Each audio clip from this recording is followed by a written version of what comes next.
And if that works for everybody. All right. Good afternoon, everyone. Happy Monday. I guess this is our first design review board meeting since I've become your chair. So welcome all. Before we get started, I wouldn't mind if we could just quickly go around, circle, introduce ourselves for those that are new or not. And if you want, I can start. I'm Alana. I'm the Deputy Mayor of the City of Charlottetown, Chair of Planning and Heritage. My pronouns are she, her. I'm Julie McCabe. I am City Councilor for Ward 9. Now I'm Norman Beck. I'm City Councilor for Ward 3 and a member of the Planning Board as well. Ken McGinnis, Planning Board. Brian Gillis, resident, Charlottetown, member of the board. I'm not Mike, but Sue Fraser, Director. My name is Robert Zilke, and I'm one of the planners in the department. I'm Aaron Stafford. I'm an architect here in Charlottetown and part of the design review committee. Newly added, I guess, so thank you. Sharon Larder, just member of the board. Alex Forbes, manager of planning and heritage. Isn't that fun? Thank you, everybody. So do we have any declarations of conflicts today? We just have the one item on the agenda, so, okay. And can I have an approval of the agenda from, for Monday, January 30th, 2023? I don't think there is. When's the last time we met? October 24th is the last time we met. So I'll have an approval of this agenda, and if anyone has anything to add to it, sorry about that. I was just reading that wrong. Okay? And, okay. No, those in favor, great. The adoption of the minutes from our October 24th meeting. Anybody want to move the? Thank you. Seconded. Thank you, Brian. Okay, all right, any business arising from those minutes? Okay, seeing none, we will move right on to reports, and I will let everyone know that is it the designer, the developer that's online? The applicant is online, so if, once Robert finishes his report, if we have questions for them, they are here. And that is over to you, Robert. Thank you. So the property that's undergoing design review and that's in front of you tonight is 385 Queen Street, or it's known as 2 Costello Lane. It is that corner lot, and there's a more recent photo of the site in question. Just note to the committee or the board that that house that currently resides in the lot, the 2-story beige or yellow house, will be removed and demoed. In replace of that, we will have a 9-unit apartment building, 2 units of which would be affordable. And just to give some context to the board on what we determine affordable is basically if the housing unit itself is subsidized by the province. So basically the provincial government, through their housing department, would provide a subsidy to the developer to basically utilize 2 units for affordable housing. So that would go on to anyone that's on the crucial housing needs list. They would get priority for those 2 units. So the remainder, the balance of the 7 units, will remain market units itself. And just also, that is the reason why this development application is before Design Review Board as well, just so that board members are aware, because it incorporates affordable units. There's that requirement that it just undergoes through design review process itself. So it's not located in the 500 lot area, as you can see. It's located just north of the 500 lot area. The property is zoned R3, which is medium density residential, permits for apartment buildings. And generally, when you look along the street, the zoning kind of dictates what the use and what can be there. We do have R3 zoning along Queen Street because it is a main road. So you'll see eventually a lot of densification happening along that area. Then when you look on surrounding to the west, you have lower density R2, which is low density zone dwellings itself. So generally speaking, you usually see more density on corner lots. They usually are larger so they can accommodate the number of units and everything that goes with that, such as garbage collection and parking. So this was the initial site plan that was submitted by the applicant. And these were the initial designs, the renderings that were also submitted by the applicant for the proposed development. So we had Robert Haggis take a look at the application itself and just to conduct a design review analysis on it with some recommendations. Primarily, 3 recommendations came out of his report. The first recommendation was to provide a sidewalk connection from the main entrance to the street, so to the sidewalk itself, which leads out to Costello Lane. And to create a more prominent visage, I guess, of the main entrance to the apartment building itself.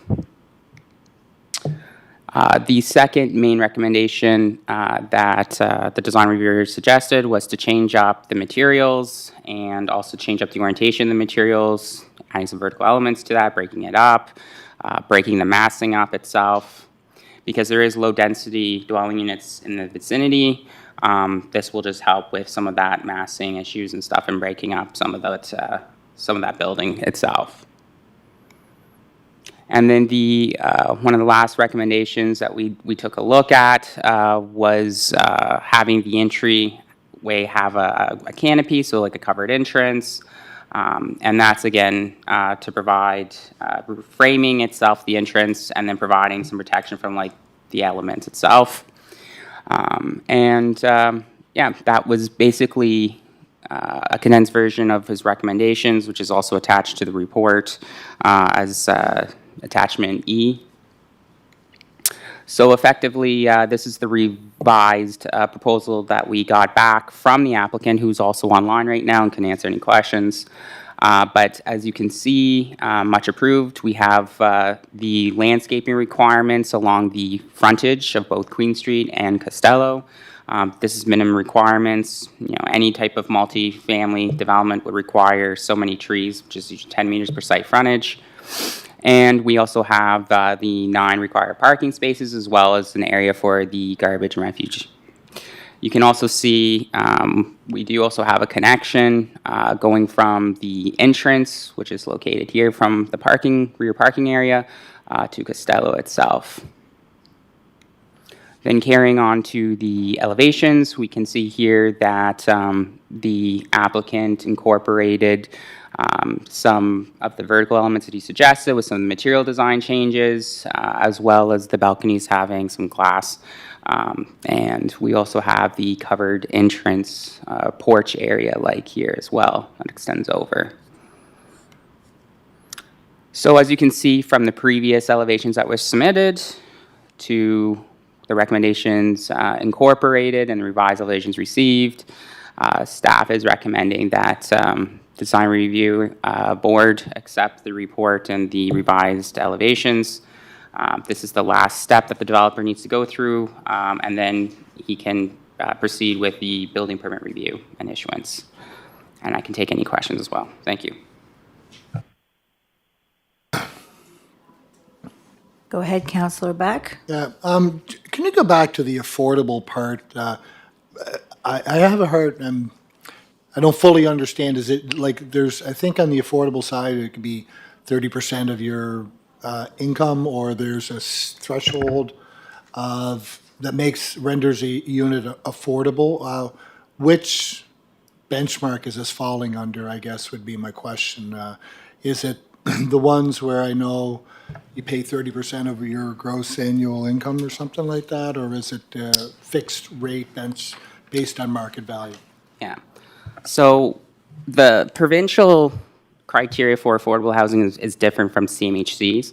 So CMHC uses the threshold of 30%. So that's the 30% in after all of your expenses going towards your place of residence, whether it be rent or owning your own dwelling. Right. So the thing that differentiates the provincial program, and it's the provincial program that we recognize as affordable, is because the province sets certain rates on fixed income levels. So if there's someone that's earning below like a medium income, or they're having issues from that perspective, they're on a fixed income in some circumstances, and in a lot of cases, that's what happens in this case, is that they're on a fixed income. They can only spend so much on rent. It could be as low as 20% even. It ranges. It depends on the individual. But the province develops a housing list with applicants that can apply, and that can be anything from, like, you know, either they have mobility issues and they're on fixed income, or they have just a fixed income issue with dependents, and so then they're given a priority rank on that list. So basically what's happening is that we have the developer enter into a contract with the housing department, the provincial housing department, and they're allotted basically so many years that those units would have to remain affordable. And any time that someone moves from that unit, someone else from that fixed income list that the province maintains gets to move into that space. So it basically allows some more control over ensuring that the units, one, remain affordable, and two, they're going to people that actually need that affordable dwelling. So that's what differentiates that from CMHC's program. What's the duration of that obligation to keep it at affordable? How long is that in place for? It can vary. I've seen contracts going from like 10, 15 years. Again, it depends on when the province, sometimes they contribute either money in kind or they contribute land in kind. It depends on, you know, kind of how they split it itself. But usually, I believe with this development, and again, the developer's online, so we could probably answer that question. Sure. I think it was based on cash in kind. So basically, the province then looks at how much that equates to, and then it kind of settles the term of the contract about how long those units have to remain affordable. So that's kind of under the details and the auspicious between the developer and the provincial government. The city ensures basically that's maintained, because if they want to access any further corporate benefits, say such as tax reductions, then they have to provide an annual verification from the provincial government noting that the units are still in play as affordable housing and go into those housing needs lists. Okay. Thank you, Robert, and Councillor Beck, great questions. I just want to remind us that today, the only decision we're making is based on the design review. So the affordable piece, and although you weren't in council at the time, those decisions have already been made and voted on by council. Correct me if I'm wrong. So today, we are only looking at the recommendations from the architect, the designer who made these recommendations towards the applicant. Am I correct in saying that? That's correct, yes. The only reason, again, that this application is before the design review board is just because it incorporates affordable units. And then that's the extent of, in terms of why this is impacted by affordable housing, why that's before you today. But the chair is absolutely correct that it's not almost the disposition of the affordability criteria, which is the reason it's here, but it's mostly just to look and ensure that the design fits what the recommended body, or in this case, Mr. Haggis, recommends, and it be approved. And the rationale for that was that staff just wanted to ensure that any development that incorporated, you know, if it was strictly affordable or it was a mixed unit, like mixed market and affordable, that basically it's a good product, and then it fits with the character of the area and the neighborhood. Anybody have any questions? And just a reminder, the applicant is on the phone, so it's a great opportunity if anyone has any questions for them. I'd like to ask a question about the site plan. I'm wondering why the entrance and exit come off Costello Lane.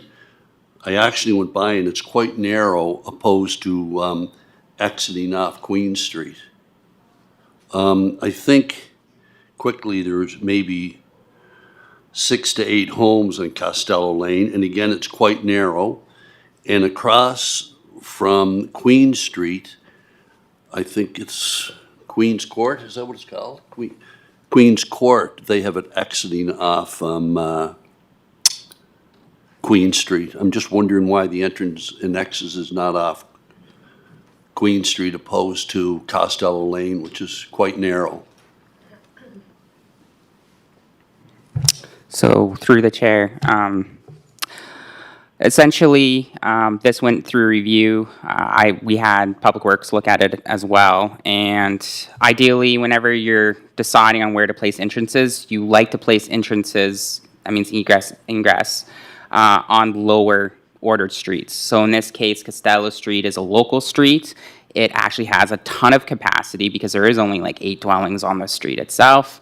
That way you don't get any conflicting points with traffic entering and exiting the site that could impede the flow on Queen Street, which is definitely like a collector's, a higher level road. The idea is to keep Queen Street, minimize access points so you can allow for traffic, to have like the most expedient way to get through and out of the city, because it is the main collector street other than the university that goes like north and south from our downtown. So in this case, the rationale was to place the entrance onto Costello because it's a local street, has tons of capacity, just because there's only a limited few dwelling units that are located on that street.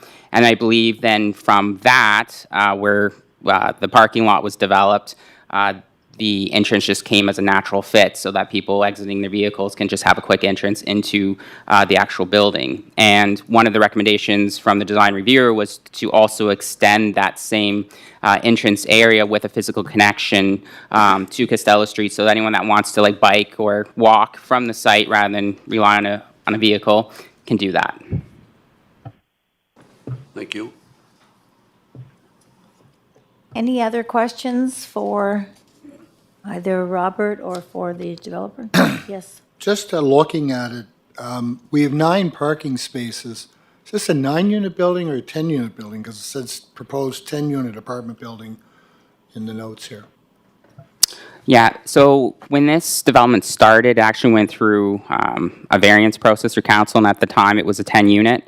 The developer, for whatever reason, I don't know if it was a cost-benefit analysis, decreased it from a 10-unit to a 9-unit. So it is 9 units. Under our parking regulations outside of the 500 lot area, we would allow for 1 parking space like per unit in this case. Because it also has affordable units, it also gets a parking reduction as well. So that comes into play. Okay. Can I just clarify? So with affordable units, they don't have to have a parking space for a car? Is that what you're saying? That's correct, not a full parking space, yes. Thank you. Just a couple of questions. It does feel like the building is still oriented. I mean, it faces on 2 streets, and yet there's not a primary entrance to the building off of either Queen or Costello. The primary entrance is located in the back of the property. Thinking from an urban perspective, if I'm walking down the street, most of the single family homes would address Queen Street. I'd walk into a front porch off of the front of the building. So I do find the orientation, I understand it from a functional perspective, that there's the parking spaces in the rear and from a convenience perspective, but I do find it strange that there's no, the building doesn't really address Costello or Queen Street from a kind of a pedestrian perspective. So I'd just like to make that comment. So did this go back to Robert, the revised design, the design reviewer, for his approval and sign off on it? Because we just have the August 10th letter. Yeah, so once we received the revised design, we sent it back to Robert, and he said, generally speaking, they incorporated 3 of my recommendations and generally fine with that. So, and I guess just to address your point about the pedestrian-facing street frontage to get that connectivity. Yeah, you're absolutely correct. I think that's one of the reasons also why they were incorporating glass balconies, was to allow at least if someone were to use their balcony to have that type of connection, but it's not as much as, say, as an entrance like across Queen Street would have. I would agree, yeah. Yeah, that is a great point. Anything else from anybody? Just a reminder again that we do have the applicant on the phone, if anyone has any questions for them.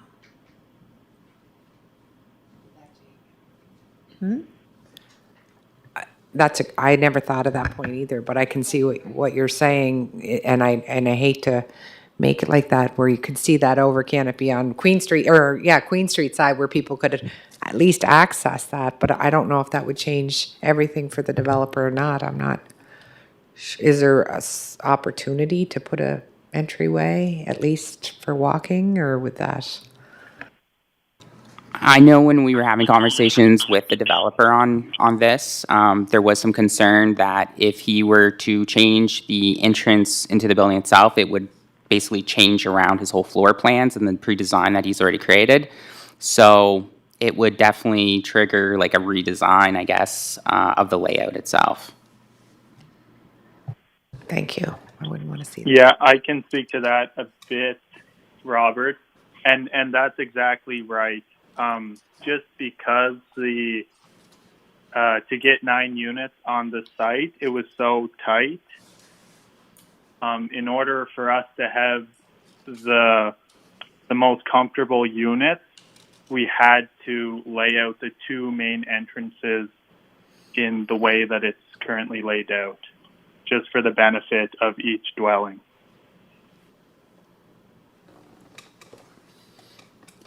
Could I make a comment, Chair? I would agree with the point that was raised by Aaron, just from a streetscape and sense of public sort of scale for the building. That concept of an entrance and a porch and those elements are very social and opens it up in that respect.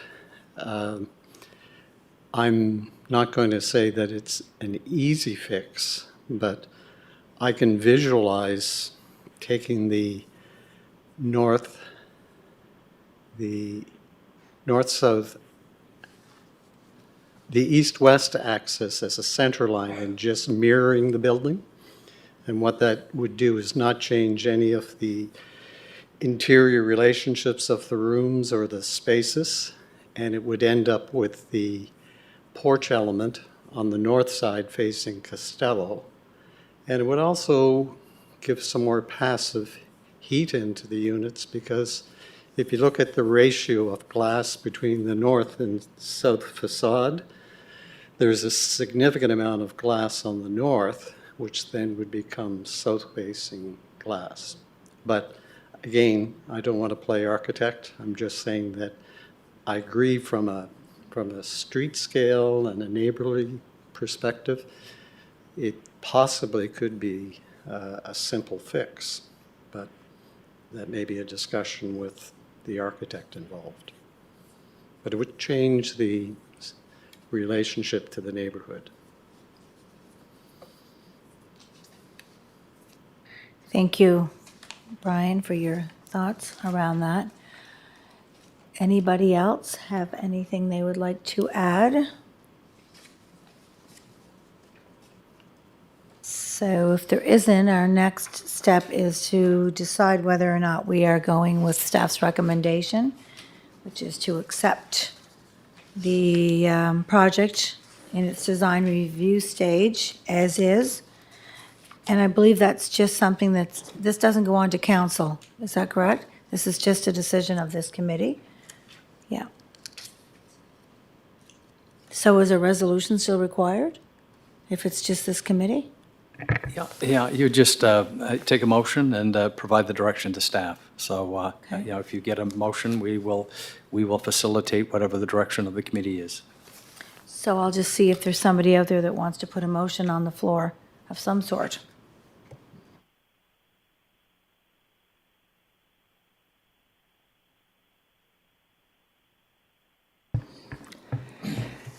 For me, and I'm not an architect, I do like the idea if it was an easy adjustment in order to be more complementary to the streetscape for sure. I'm assuming this person who did the review is also, that was kind of a review of the design, was it, that this report came in?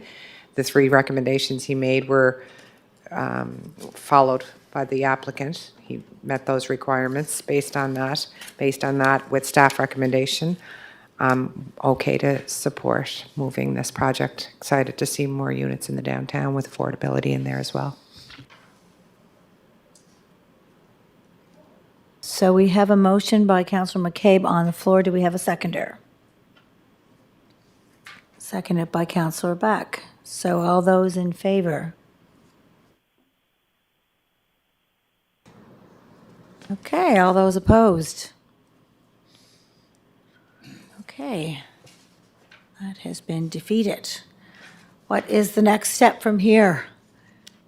Another motion, perhaps? I would propose that, I do believe it's important to get this through the review process. I don't think it's very important to get more housing in the city. And I would suggest that I'm in favor of the project. I would put a condition that to get sign off from the board, that there is consideration made to review the alteration of the elevations to accommodate the entrance off of Costello versus on the north side versus the entrance on the south side. So basically, could that be done? So I think that's what I would suggest. So if I'm hearing you, No, just mirror it. If you just took, if this is the floor plan, you basically flip it. And with CAD drawings, it's not really a big issue. And you may add something to that, Aaron, if you think that's potentially complicated or not. No, I guess it's hard. I haven't seen, or I don't think we have the actual internal layout. But yeah, I tend to agree with you, Brian. I think that it seems like you could mirror it about the east-west axis so that, yeah, there's more of a street presence to the building. But perhaps the applicant or the developer could speak to that. He knows the project probably better, and maybe that's a possibility. I agree with you. I also support the project in concept, and I don't want to hang it up. But at the same time, you know, these buildings are going to be around for the next 30 years. I think it's part of our kind of due diligence to make sure that they're good urban buildings. So, Yeah, if you don't mind, I might speak to that a bit. Sure. And I do understand what you are talking about for the design off Queen Street. My 2 cents on it right now is that development projects are hard enough to get built with all the permits and different processes like this that developers have to face. And as far as the design review board, as I first seen it, like me and the architect, we did address what was in the design review board, you know, so that it was satisfied with the planners of the city of Charlottetown. And also, there is 2 affordable housing units in this, which unfortunately, just unfortunately for the process, but it just did add significant time delay to the whole process of developing in Charlottetown. So I just want to add that to my understanding, me and the architect, we did do our best to satisfy the design review board as it was sent to us. Thanks. So, but can the floor plan be mirrored simply, or is there something that we're missing without the information that we currently have? Sure. Well, if the building was perfectly square, I could see it being mirrored, no problem. But because the building is not perfectly square, it's kind of a bit of an L shape. It very well could be. I just can't really wrap my head around it right now. I just know we did really well, like the architect and myself, to fit the 9 units with the 9 parking spots and abide by every other zoning bylaw we did our best to build a building within the parameters of the R3 zoning. And the only reason we're at this design review board is because we have affordable housing units in it. So the only thing that's postponed in this development is the fact that we need to get this year design that was done by a professional architect approved by the design review board. I'm not exactly sure if you could mirror it. It might, like potentially the parking spaces would be in the setback there, the front yard setback on Costello, just by looking at that there site plan. I'm not 100% sure, but I just know if we do go back to the drawing board, it's going to be more time and more cost for the development. I just have a question for Riley, and maybe for the rest of the committee too, just trying to put on that compromise hat for a second.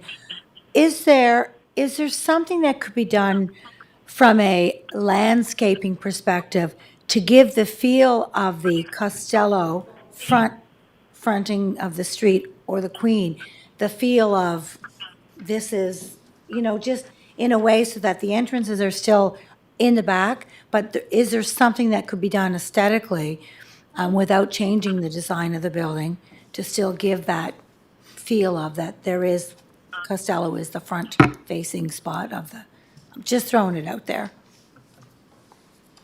If anyone else has any thoughts. Thanks. Yeah, I know what you mean, and I'm not exactly sure if I have an answer for you. But also something to be noted is that, well, just like this building will be a Costello civic address, so to have your main entrance off Costello makes sense to me. But I know it does face Queen Street as well. But to me, the side that is facing Queen Street, the east side, I think it's a fine face. I think it will look fine with the city landscape. I agree with you. I just meant because I think some of the questions today were about that it really doesn't face either street, either Costello or Queen, because you have to drive in and you park in the back, so you're actually facing the street itself, up the street. And I just meant that, was there a way, from a aesthetics perspective, that as you're driving up Costello and you look to the left, you're going to be turning in and parking, and the front is actually behind the back of the building. Is there something that could be done along Costello to give it that welcoming streetscape feel of, hey, we're on Costello? Am I explaining myself correctly? I agree 100%. Where you have an entrance there on Costello, could you enhance that just by having an arch or something that's more welcoming off of Costello, like Alana was saying? Is that a possibility? Because you do have now an entrance off Costello. It just isn't very flamboyant. It just sort of recedes into, is that possible? Yeah, okay, I know what you're saying, and I guess we did do kind of the covered entrance near the back parking lot, but we could do there could be some better or some signage, and we could put a bit more detail into that covered patio just to make it a bit more of a grander entrance, for like a main entrance to the building. And it is kind of just unfortunate, but usually, or at least in my experience, the main entrance is the most grand entrance, and even on this plan, that is the case. And the main entrance is right next to the parking lot, which also makes sense. So it's just kind of the site plan worked out this way, and that's what myself and the architect had to work with. But I'm sure some nice signage and a bit more, some nicer finishes on the covered entrance could go a long way there for the entrance off Costello. And it likely wouldn't have to cost that much either. Yeah. All right, thank you. So have we gotten any further? Do I have a new resolution that somebody might like to put on the floor?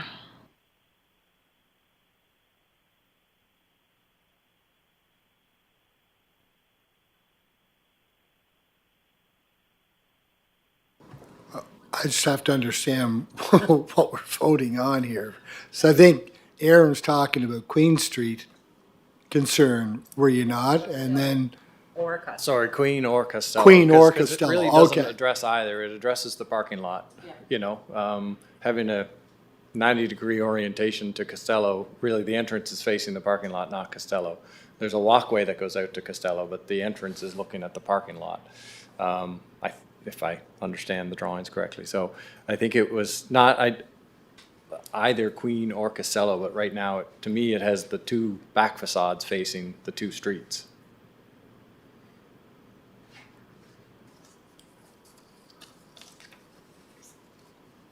Yeah, and I suppose just the architect and myself thought it'd be best to have the main entrance off the parking lot, yeah.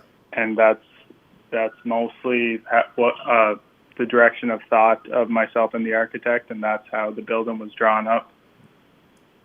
To have, and I'm not too sure. It may be very possible to just mirror the building or rotate the building, but I'm just not sure. And I'd just be nervous that it would turn into a bigger process than I would wish for.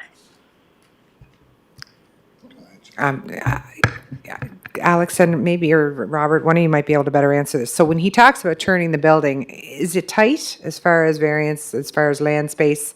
If he was to turn that, it's tight, is it? Okay. Like, just to give you just some information, like it had to go through a variance process just to get to the design where it was at. So the site is tight. He had to configure the building and I guess in such a way to meet the minimum standards for the aisle for vehicles getting in, for the garbage collection area. So I guess when we were conversing with the design reviewer and the applicant, the idea was providing the pedestrian connection, at least a physical connection from the entrance to Costello for them then to get onto Queen would at least suffice to try to fix that. But again, that just goes back to the nature of the site and kind of the constraints that he's under. If everyone noticed, I guess, the building itself is even situated closer to Queen Street than it's even permitted under the R3 zone, and the only reason he's able to do that is because of the established building lot line from properties that to the south and to the north of him. So that, which allowed him to bring the building, move it closer to the street, because as everyone knows in that area, buildings just by the fact of their age are just closer to the street, and it does provide that, pedestrian orientation, from the dwelling to the public realm, which is the sidewalk, right, that Aaron's referring to. So that's kind of just some background on kind of the constraints the developer was dealing with. He did have to go through a special approval process. He also, utilize the established building lot line to kind of move the building forward to Queen Street in order to accommodate the parking and the refuge collection. So that's just, again, some history and background to where we got from the initial design to the design that's before you tonight. And is that the main entrance on the Costello facing, is that a main entrance for people to use? Like, I'm really struggling with the concepts here because I'm not visual. Excuse me, is that a covered walkway off of Costello? South entrance on the bottom left. Yeah, is that Yeah. a main That's entrance? facing the back, that's on the bottom of the site plan, so it's facing the bottom of the property and the back of the property, not Costello. So this one right here, So that's the west, this would be the west facade, so if you look at Which, Aaron, I'm sorry, is it, what Go direction back, on go the back to compass? those north, south, Yeah, east, west. like what, So we can look at, we're all looking at the same thing. is it the north elevation that would face, the what? I'm sorry. North would face Costello, Okay, so there's no And then- public access and road, then west would face the parking lot, the lower right. faces the parking lot. So you drive in Costello, Yeah, so you drive down Costello Lane, take a left. And you're going into the parking lot of this new building. And when you park, the front of the building faces the parking lot. yeah. I'm seeing that now, and Yeah. the east elevation faces Queen Street. Yeah. Correct. So there's only the one, really, that one there that's going to be. I'm with you, Alana. Could we not shrubbery or a little walkway that comes out and around to the Queen And just Street? a note too, folks, that our applicant wouldn't even be here today if he hadn't have chosen to add in 2 extremely needed affordable housing. And Units? actually, Alana, I'll speak on that too. Yep. The site itself is actually The 8 system has units. detected that a few lines are still connected to the conference and will attempt to disconnect them. If you wish to remain in the conference, please press star 1. 15. To dial out, please dial the area code and number that you wish to connect to the conference, followed by the pound sign. Press star to return to the conference. Okay, over to you again. Sorry, Riley. Okay, no problem.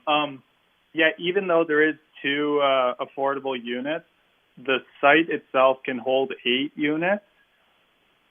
So I'm really just one unit. It's one unit that's bringing me to this process. And just if anything does get changed and I either lose one parking spot, then it'll only allow me to have 8 units, which at that point, I can just do 8 units as of right and not go through the design review board. If you know, like I think the architect and myself did the best we could to site these 9 units.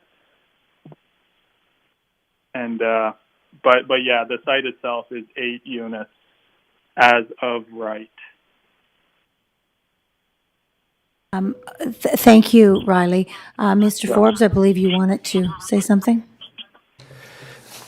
I was just going to reiterate what the developer has just indicated, because there's some new people on the committee. So just at a high level, the reason that affordable housing projects are at this committee is because if they're an affordable housing project and if it's in someone's neighborhood, they don't want the perception that this is a project that was at the lowest absolute cost.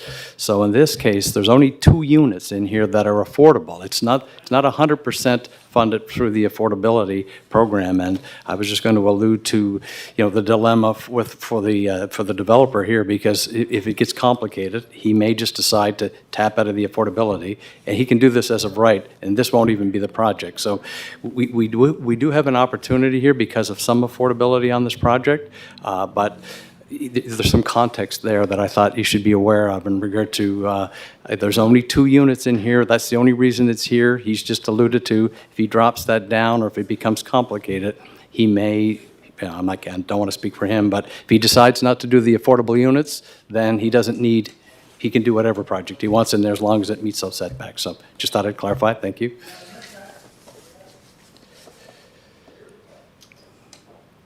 Thank you, Alex. Does anyone else have anything else? I just want to go back to that Certainly. north, the Costello, call it the Costello Lane entrance, facade, whatever we want to call it. If I'm looking at that north elevation, if I look in that, I'll call it the southeast corner next to that patio, is that an entrance to that building? No. That is just, that's just the side of the building.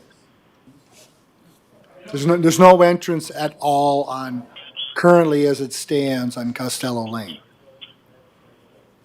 Not facing Costello Lane. That door that you see in the north elevation is for the electrical and mechanical room. Okay, all right. And So the- then So the only particular- entrance to the building is on that west elevation, the west elevation. That's the only place that you can get in and out of the building. no, and then there is an entrance on the south elevation. Okay, If you see that, and that's kind of a bit of a common. It's kind of like an outdoor patio space, okay, and that's another thing that the architect told me. He kept the entrances as close as possible to meet the code requirements, but also to minimize hallways in the building, so that all the units could be as large as possible and as comfortable as possible. Because as the city planners have alluded to, this site is extremely tight. And it was extremely tight for us to put this building here and follow all the zoning bylaws. So I have a question. Your main entrance, of course, is facing the parking lot, which is understandable. When you're coming in off of the north elevation there, and it has a walkway that leads down to that main door, am I correct? Could you enhance that walkway, as we had mentioned before, with like I don't know, I know it's a small walkway, even with a nice wrought iron element, a gardening element, anything that makes it feel like you're entering off of Costello? Would that be possible without going back to planning? Yeah, I'm sure we could work in some type of, like you say, a garden is always a nice place for a garden, right near the entrance. Or I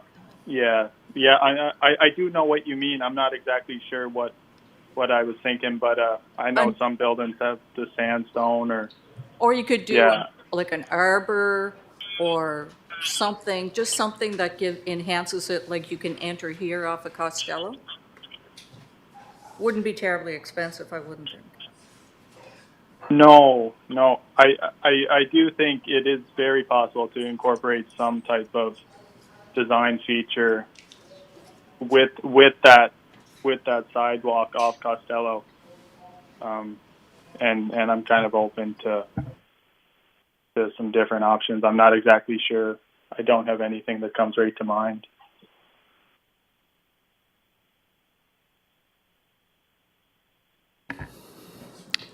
I'd like to put a motion on the floor. Given the discussion, I would be supporting the plans as presented with every consideration that does not create a financial constraint explored to enhance access visibility for the entrance. All those in favor? Great, we have full consensus. Okay, so if there is nothing else, I just need a I'll put a motion under majority. motion on the floor to adjourn. Moved by Council. Okay, adjourn. Thank you, everybody. Thank you, by the way, Riley. Yes, thanks a lot. See you later.